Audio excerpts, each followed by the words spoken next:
গতকাল চলে গিয়েছিলাম আমাদের পাশের বাড়ির মুনিয়ার বার্থডেতে। ওখানে গিয়ে প্রথমে মুনিয়াকে গিফটটা দিয়ে তারপরে একটু স্টলে স্ন্যাক্স খেয়ে নিলাম। তারপরে চলে আসলো মুনিয়ার কেক কাটার পর্ব। কেক কাটিং হলো এবং একে একে কেক খাওয়ানোও হলো। সব বাচ্চারা খুব এনজয় করছিল এবং রিধিমাকে খুব ভালোভাবে উইশ করছিল সবাই। ওর ভালো নাম রিধিমা। তা আমরাও একটু ভিডিও করে নিলাম, ফটোও তুলে নিলাম। তাই এইভাবেই হলো বার্থডে।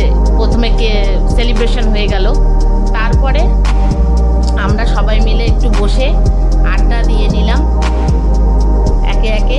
বোঝোই তো বন্ধুরা, পাড়ার সবাই একত্রিত হলে যেটা হয়, সবাই মিলে একটু আড্ডা দিয়ে নিলাম।